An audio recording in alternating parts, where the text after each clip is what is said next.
तो मूवी की शुरुआत में हम एक ओल्ड कासल को देखते हैं जहां कुछ लोग एक खास ड्रेसअप में इकट्ठा हुए थे। वहीं हम एक लेडीज को देखते हैं जो लेबर पेन से जोर जोर से चीख रही थी। उनके सामने दीवार पर एक डीमन का चित्र बना हुआ था। उन्हें देखकर ऐसा लगता है जैसे वो कोई रिचुअल परफॉर्म करने वाले हैं। उस औरत के पेट पर एक अजीब निशान बना हुआ होता है। जैसे ही उस औरत की डिलीवरी होती है वहां खड़ा एक आदमी उस बच्चे को डीमन के आगे रख कर प्रे करने लगता है। वो उस बच्चे को डीमन के आजाद होने के लिए उसकी बलि देने वाला था। असल में वो लोग डीमन के पुजारी थे। जैसे ही वो आदमी उस बच्चे को मारने वाला होता है वहां गांव के लोग आ जाते हैं जो उसे ऐसा करने से रोक देते हैं और उन सबको पकड़ लेते हैं। जब गांव का एक आदमी उस औरत के पेट पर बना हुआ मार्क देखता है तो कहता है ये औरत श्रापित है और तभी एक आदमी उस लेडीज का गला काट के मार डालता है। जब वो उस छोटे बच्चे को देखते हैं कि वो भी श्रापित है तो वो उसे भी मार देते हैं। उस गांव का पादरी उन सभी लोगों को इंसानियत और भगवान के खिलाफ काम करने के जुर्म में उनकी आंखें गर्म सरिये से फुड़वा के उन्हें जिंदा ही जलवा देता है, जिसकी वजह से उनका रिचुअल अधूरा ही रह जाता है। अब पूरी दुनिया में पाप और जुर्म बढ़ते ही जा रहे हैं। इंसान एक दूसरे को अपने स्वार्थ के लिए बेरहमी से मार रहे हैं। पूरी दुनिया में युद्ध छिड़ गया है। देश की सरकारों ने इमरजेंसी डिक्लेयर कर दिया है। धरती से लगभग इंसान खत्म हो गए हैं। कोई भी जगह सेफ नहीं बची है। अब हम कई सालों बाद जंगल में माइकल और उसकी बेटी लिली को देखते हैं। लिली प्रेग्नेंट होती है। माइकल और लिली एक सेफ जगह आउटपोस्ट की तरफ जा रहे हैं। ये लोग कई दिनों से चल रहे थे और अब इनका खाने पीने का सामान भी खत्म हो गया था। चलते चलते रात हो जाती है। ये एक सेफ जगह देखकर पेड़ के नीचे सो जाते हैं। जब सुबह इनकी आंख खुलती है तो ये देखते हैं कि कुछ बदमाश इनका सामान खंगाल रहे होते हैं। उनमें से एक बदमाश माइकल की गन ले लेता है जो उसी पर तान देता है। माइकल कहता है तुम्हें जो चाहिए ले लो, बस हमें कोई नुकसान मत पहुंचाना। उनमें से एक आदमी माइकल की बेटी से बदतमीजी करने लगता है। वो एक पास पड़े पत्थर से लिली के सिर में मार के उसे बेहोश कर देता है। तभी वहाँ कुछ लोग आ जाते हैं जो उन बदमाशों को मार के लिली और माइकल को बचा लेते हैं। उनमें से एक आदमी देखता है कि लिली प्रेग्नेंट है तो वो उन्हें अपने शेल्टर में ले जाते हैं जो वही ओल्ड कासल था। कासल में लिंस नाम की एक गूंगी लड़की लिली की देखभाल करती है और उसके जख्मों पर मरहम लगाती है। लिली को जब होश आता है तो वो कासल में इतनी सुविधा देखकर हैरान होती है क्योंकि पूरी दुनिया में युद्ध का माहौल है और यहाँ सारी सुविधाएं थी। वो अब अपने डैड को ढूंढने लगती है।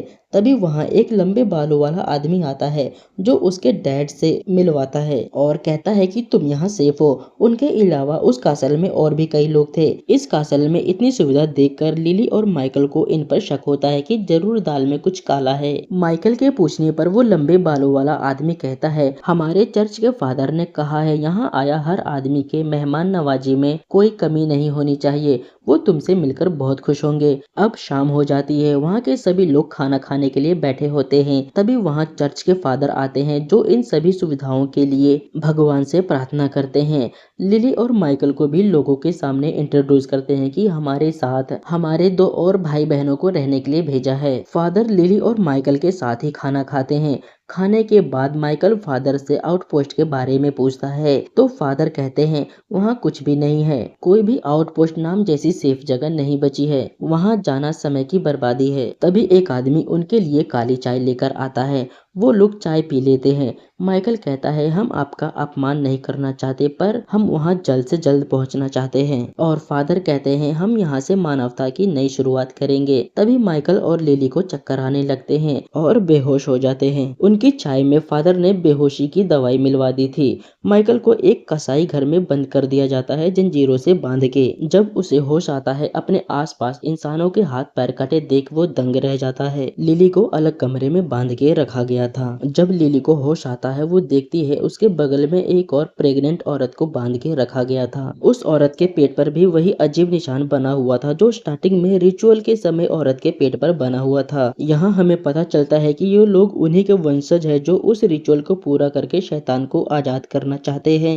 लिंस उस प्रेग्नेंट औरत को आजाद करती है जंजीरों से और एक व्हील चेयर पे बैठा के रिचुअल वाली जगह पर ले जाती है। वहाँ चर्च का फादर स्पीच देता है कि इस बलिदान के बाद प्रभु हमारे बीच इंसानी रूप में आएंगे ये लोग मिलके प्रार्थना करते हैं और वहाँ डीमंस के दूत आ जाते हैं उस बच्चे को लेने के लिए। जब बच्चा पैदा होता है तो वो पहले से पेट में ही मर गया था, जिसकी वजह से अब रिचुअल पूरा नहीं हो सकता। इधर माइकल टेबल पर रखा हुआ एक चाकू देखता है। किसी तरह वो उस चाकू को हासिल करता है। वो जंजीर से खुद को छुड़ाने के लिए अपने ही आधे हाथ को काट देता है और पास पड़ी लाश के कपड़े से अपने हाथ को बांध के छुप जाता है। माइकल पर नजर रखने वाला आदमी जैसे ही उसे देखने आता है, माइकल उसके पेट में चाकू गोद के मार डालता है। इधर डीमन के दूत मरा हुआ बच्चा देखकर गुस्सा हो जाते हैं और वहाँ खड़े सभी लोगों को एक एक करके मारने लगते हैं, जिससे सभी लोग अपनी जान बचाने के लिए इधर उधर भागते हैं। माइकल अब अपनी बेटी को ढूंढने के लिए जाता है। उधर लिली जोर जोर से चिल्ला रही होती है कि कोई उसे बचाए। उसकी आवाज सुन के भागती हुई लिंस जाके लिली को जंजीरों से आजाद कर देती है। डीमंस के दूत मारे गए लोगों की लाशों को खा रहे होते हैं।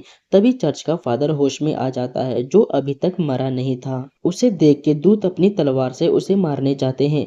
फादर कहता है, मैं आपके मालिक का सेवक हूँ, मुझे छोड़ दो। हमारे पास एक और प्रेग्नेंट औरत है जिसके बच्चे से हम अपने रिचुअल को पूरा करेंगे। वो दूत कुछ नहीं सुनता और अपनी तलवार से फादर का पेट चीर के मार डालता है। तभी वहां अपनी बेटी को ढूंढता हुआ माइकल आ जाता है और देखता है वहां डीमन के दूत सभी की लाशों को खा रहे होते हैं। ये देखकर माइकल डर जाता है। दूत उसे देख लेते हैं और उसे भी मारने के लिए आगे बढ़ते हैं। माइकल उन्हें अपनी ओर आता देख भाग जाता है और भागते हुए छुप रहे लंबे बालों वाले आदमी से मिलता है। माइकल उससे अपनी बेटी के बारे में पूछता है कि उसे कहाँ रखा है। वो आदमी माइकल को जोर से बोलने से मना करता है और कहता है, अगर जिंदा रहना है तो हमें यहाँ से निकलना होगा। पर माइकल कहता है, मैं अपनी बेटी को साथ लिए बिना यहाँ से नहीं जाऊंगा। वो दोनों लिली को लेने के लिए बंदी घर में जाते हैं। इधर लिली और लिंस उन दूतों से छुप रहे होते हैं। माइकल जब उस रूम में पहुंचता है जहां लिली को रखा गया था, तो वो वहां नहीं होती। ये देखकर लंबे बालों वाला आदमी कहता है, शायद वो दूत हमसे पहले यहाँ आके उसे ले गए।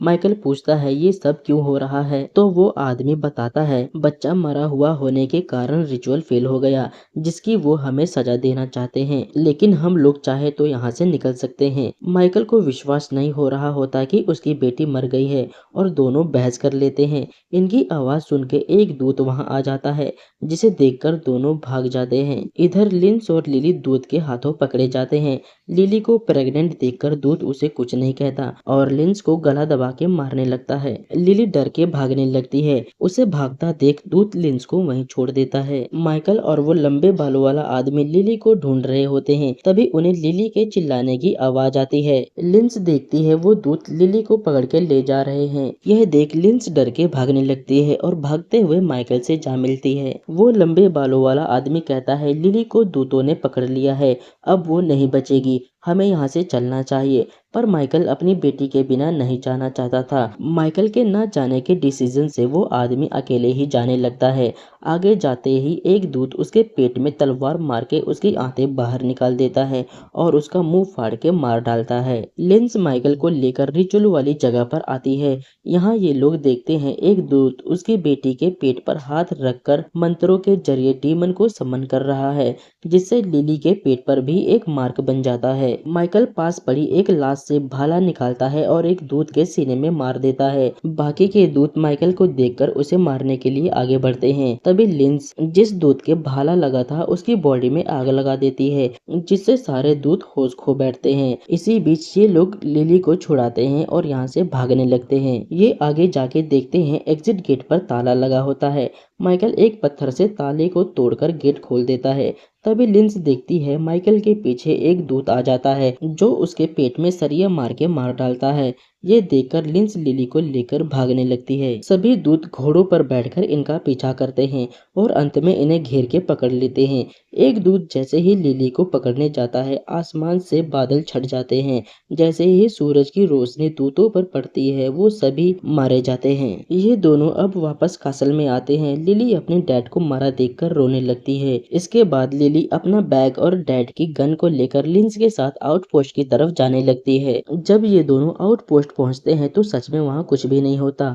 ये देखकर लिली टूट जाती है और रोने लगती है।